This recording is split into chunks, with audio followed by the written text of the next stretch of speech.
de développement au profit des populations de ces zones d'intervention. De donner la parole aux adhérents de base.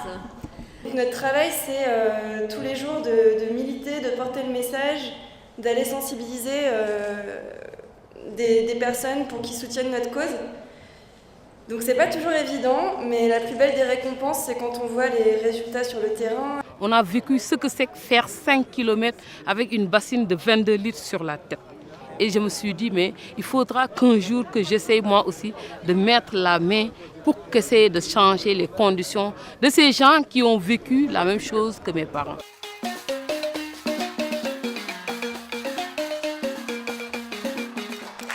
Avec la conviction que si elles partagent la misère, elles pourront mieux la combattre. Les associations d'eau vive Burkina Faso, France, Sénégal, Mali et Niger ont choisi de mutualiser leurs moyens et ressources à l'issue des travaux du colloque à travers la création de la Fédération Eau Vive Internationale. Aussitôt porté sur les fonds baptismaux, Eau Vive International a tenu son premier conseil d'administration sur place à Ouagadougou.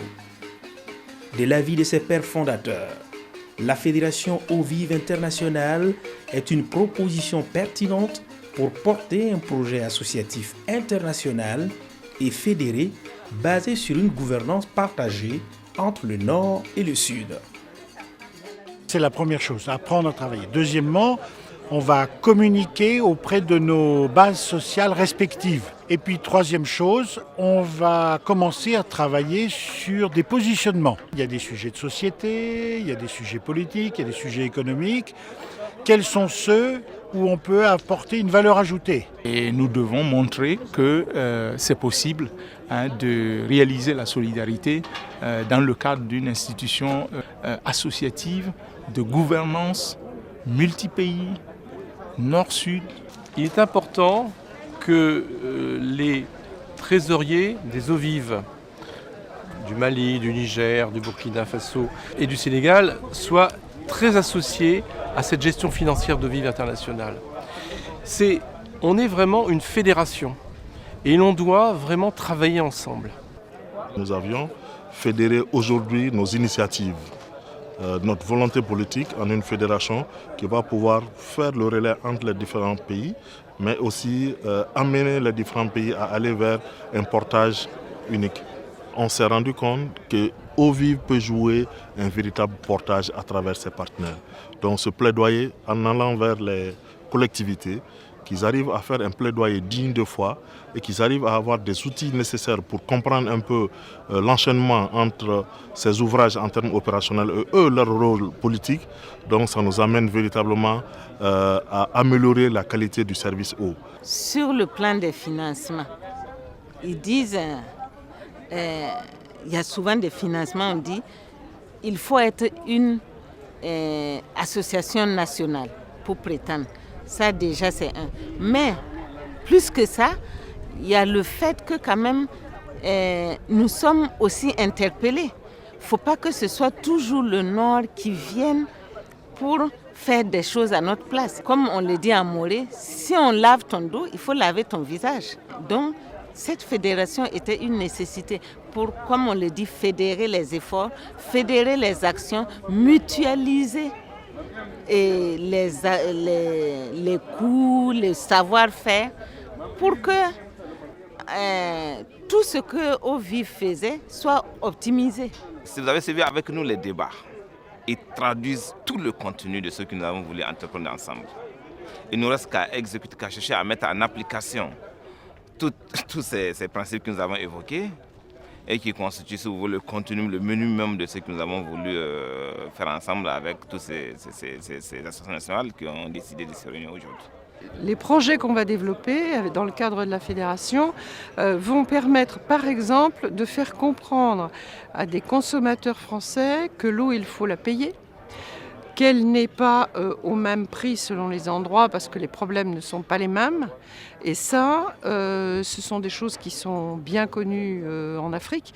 Le fait de devoir creuser 30 mètres ou creuser 100 mètres, ça n'entraîne pas le même coût en termes de construction de forage ou de puits. Aujourd'hui, moi je crois ferme qu'il y a plus de ressources même disponibles ici, mobilisables, pour régler les problèmes. Et on ne peut pas le faire sans un cadre qui permet d'attirer ces ressources-là.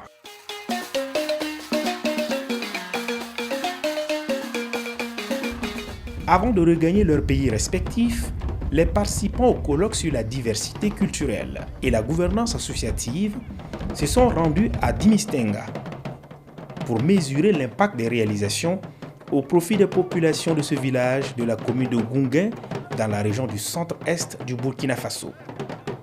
Grâce à cette goutte d'eau, on espère qu'ils vont pouvoir prendre un élan dans leurs activités et puis qu'ils auront une belle vie meilleure avec un bien-être amélioré. Eau Vive nous a permis de former un bureau AIE pour la gestion des pompes, des forages au niveau de l'eau potable. Nous avons bénéficié d'un forage. Nous avons aussi bénéficié d'actes de naissance au profit de près de 400 personnes. L'association a également financé la délivrance de cartes nationales d'identité burkinabé pour plus de 200 personnes. Ensuite, l'association a fait aussi une autre action citoyenne qui a consisté à aider à faciliter le mariage collectif de 7 couples. Et pour conforter l'idée de financement innovant qui existe au Sud et qu'il faut aller chercher, les populations bénéficiaires ont collecté des fonds séances tenantes. Plus qu'un symbole, c'est une véritable révolution qui est amorcée ici à Dimistenga. Le défi, il est certes grand, mais les adhérents et les salariés de la Fédération Eau Vive Internationale comptent briser les barrières de l'impossible et de la différence pour montrer qu'il est possible de réaliser la solidarité dans le cadre d'une institution associative de gouvernance multi-pays entre blancs et noirs. La valeur ajoutée d'Eau Vive est une approche basée sur la liberté, la dignité, la fierté et l'équité. Elle se joue sur des valeurs sociales, de démocratie, de solidarité, de confiance et de multiculturalisme. Les adhérents et les salariés d'Eau Vive Internationale sont formels. Le changement social n'est possible qu'à travers la participation de tous à la prise de décision. Et pour construire un monde où tous les hommes et femmes auront les moyens de vivre dignement, la Fédération encourage l'autonomie. Avec cette fédération internationale, Eau Vive renforcera la dimension citoyenne de son action en devenant une organisation portée par les acteurs du Sud et du Nord.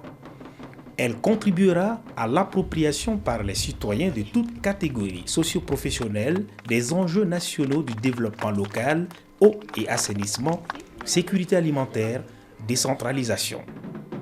C'est sur ces pas de danse que les membres de la grande famille Eau Vive ont quitté Dimistenga avec à l'esprit les grands chantiers qu'ils ont ouverts avec la Fédération Eau Vive Internationale.